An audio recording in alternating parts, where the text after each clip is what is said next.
Saan ba abot ang 20 mo? 20 mo? Problema? Magkamuting kahoy ka muna. Kaya sa halagang 20 pesos, makakain ka nito at mabubusog ka at hindi ka magugutom. Luto na natin ito guys. Sa 20 pesos.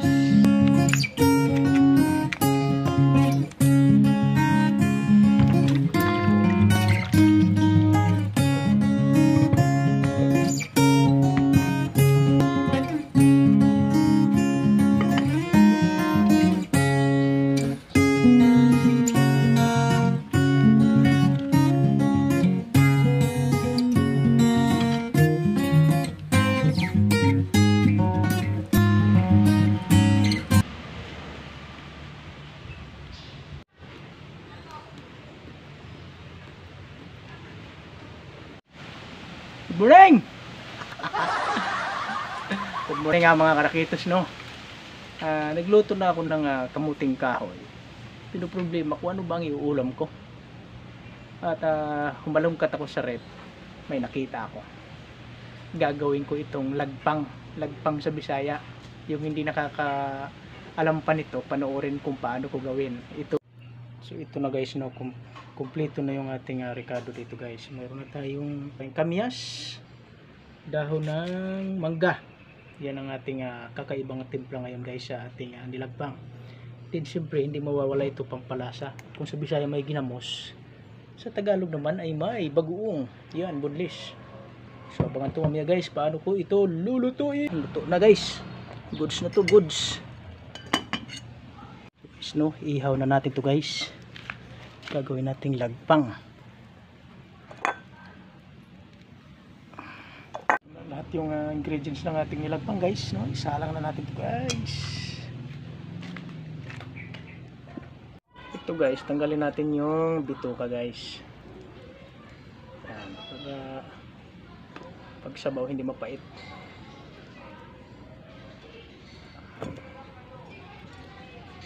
Yun lang naman tanggalin natin guys. Ito na yung bagoong. Tapos napiga ko na yung sili guys. Lagyan din natin ang suka. Dahil kulo na guys, lalagay na natin ito. Ayan.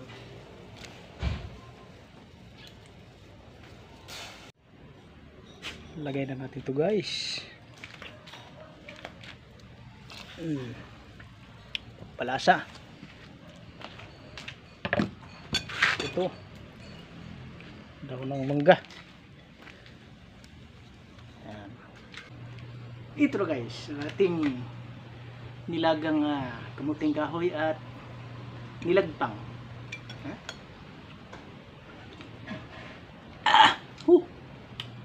Sarap yung asin niya at saka yung lasang ihaw na smoke magkahalo.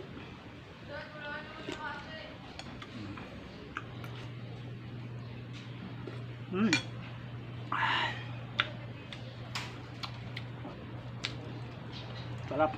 Sabaw ba?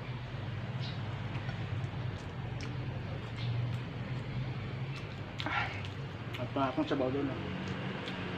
Sa 20 pesos mo, makabili ka na ng kamuting kahoy.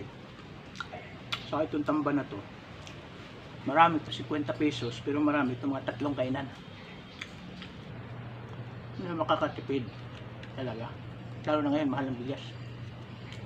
Pero hindi natin masasabihan yung mga mabibigat na trabaho. Mga hard worker, no? Kailangan talaga nilang kumain ng maraming bigas.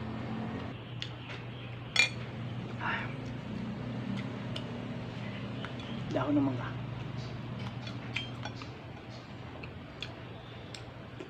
Sigurado ako maraming hindi kumakain nito guys. Yung para sa atin na kumakain nito, pagmamalaki natin to. Mga nakaranas nito, bukid, bundok, ito, di nakala makakain ng bigas. Ay, naisip mo ngayon na okay pala yun. Hindi pala tayo naghihirap sa bundok, marami tayong tanim.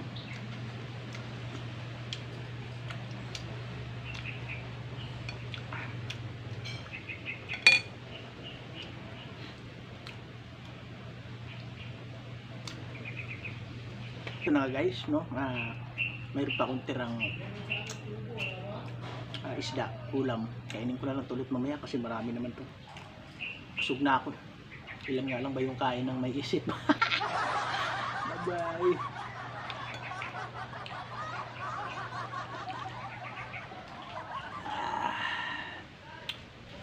Kakain, higupan mo lang ng sabaw, yung kakanin. Ay, okay na. Lalo na ganitong timpla. Subukan nyo ito guys, sarap-sarap.